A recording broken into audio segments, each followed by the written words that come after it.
Kiitos yösijasta. Eipä kestä. Mun pitää varmaan hipsiä tästä menemään. Mä voisin ottaa sun puhelinnumeron. Siltä varalta, että mun rupesi tekemään mieli taas kaataa jonkun päälle drinkkejä.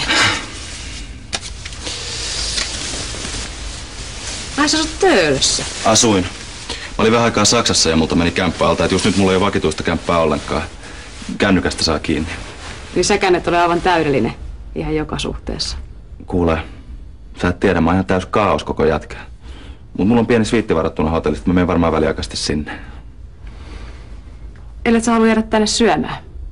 Mulla on nimittäin hirveä nälkä. Mulla on aina kankkusessa. Kuin myös. Ihan hyviä mä voisin jäädä. Mikä sun nimi muuten on? Jenni. Okei, yhdellä herralla Jenni. Mä tarjoan sulle sitten joskus kunnon illallisen. Okei. Tulipa kummallinen olo, kun ovella tuli vastaan 2 miestä ja kantoi ruumista paareilla. Se oli rouva Puustinen. Me nähtiin se kuolleena. Sen kädet oli ihan sinistisiä kuin matoja. Hei. Hei, sä oot varmaan Hanna. Mä oon Aleksi. Joo, hei, mä oon kuullut susta. Niin, mäkin susta. Harmi, ettei ole nähty aikaisemmin, mutta mä olin... Intissäpä tiedän. Mitä Silja? Tervetuloa kotiin, Niska. Sulla on varmaan hirveä jono niin pitkä reissu jälkeen. Mä olen sulle juomista. Kiitti.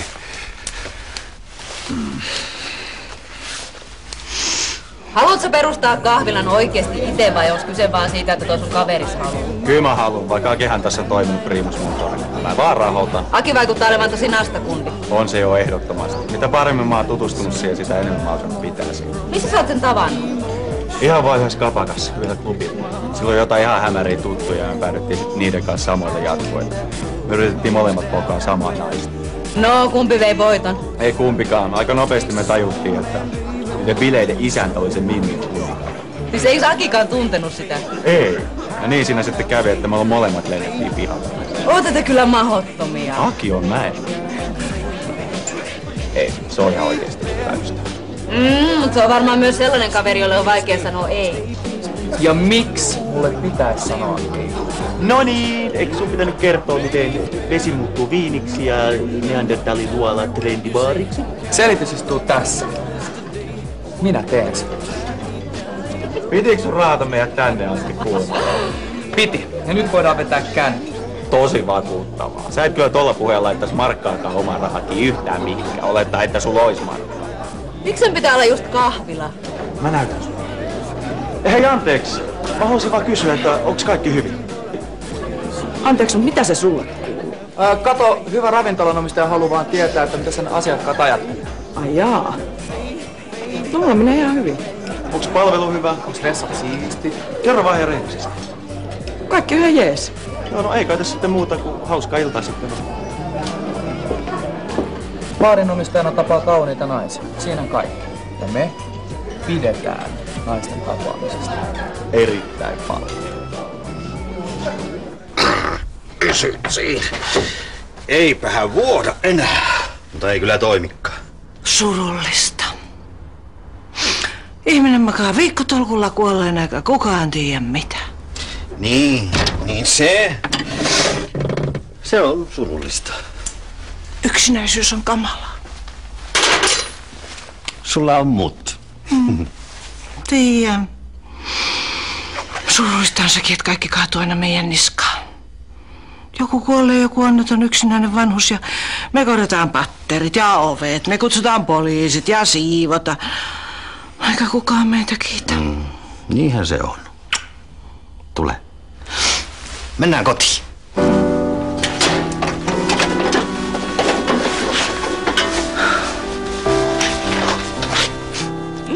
Kato, nyt tulee paras.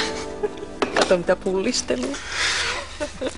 Faija, nää kuvat on järkyttäviä. Sä oot päästänyt itses ihan rapakuntoon. Chigaa tätä. Hirveet Michelinit vyötäröi. Poika, se on lihasta väärässä paikassa. Aha, te ootte vaan kateellisia mulle, kun mä oon saanut iskettyä itselleni näin upean näköisen naisen. Myöntäkää pois. No siinähän nyt ei ole mitään kadehdittavaa, että joku munaa itsensä täydellisesti. Pojat, hei, älkää nyt aliarvioiko isänne. Sehän on niin nälkäinen ja energinen, että siinä jää moni parikymppinen toiseksi.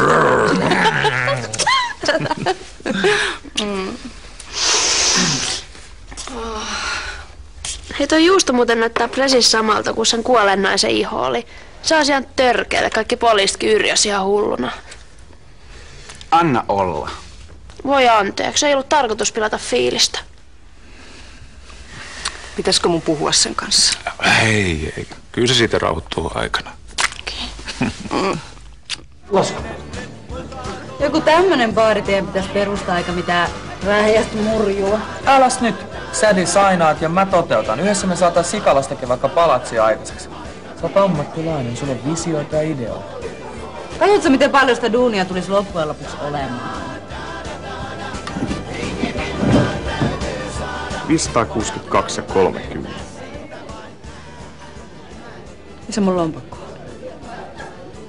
Joo. Münchenistä tein varauksen, pitäis olla sviitti. Ai mitä? Ootteko te tosissanne? No voitteko te... Aha, selvä. Kiitos. Mitä nyt? Ne on antanut mun huoneen pois, kun mä en tullut eilen. Siellä on joku iso kongressi ja koko paikka on ihan turvoksissa. Voi. Kuule, kiitti tosi paljon, mutta mun pitää nyt tosiaan ruveta etsiä itselleni hotellihuonetta täksi yöksi. Sä voit jäädä meille yöksi, jos sä haluut. En mä halua olla vaivaksi. Ja entäs sun siskos? Se on sen mielestä ihan okei. Meidän on täällä melkein koko ajan jotain vieraat tossa ylimääräisessä huoneessa. Oot vaikka muutaman päivän, kunnes saat kämpän hoidettua. Kyllä meille sopii. Minä maksan. No olipa todella hauskaa. Älä nyt leikistä sukut, tää oli vaan tämmönen meidän tempo. Niin, mut siihen Teppu kuuluu, että se tehdään loppuun asti eikä maamoilla kesken. Hanna, pyydäs Jukkaa soittaa sulle taksi. Sä et varmaan näin myöhään halua kävellä yksin kotiin, kun sulla on se laukku ja kaikkea. Nyt riitti. No ei näin hyvää tilaisuutta tuu toiste. Nyt se on kerrottavaa. Niin se on tehtävä. Katja, oli hauska tutustua. Toivottavasti sulla oli tänään edes pikkasen kivaa. No, ihan pikkasen. Hyvää yötä.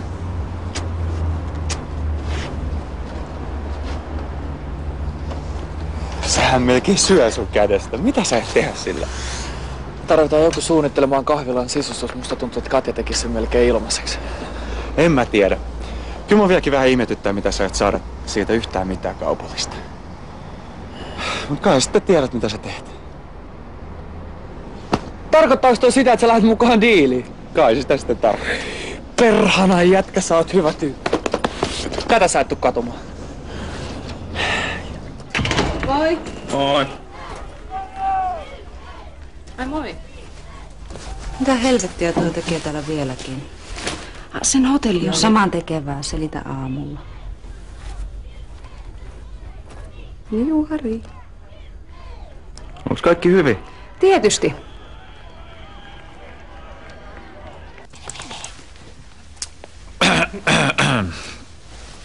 Niin, mä halusin vaan kertoa teille kaikille, että meidän loma ei ollut ihan tavallinen loma. Me nimittäin mentiin sen aikana naimisiin. Onneksi olkoon.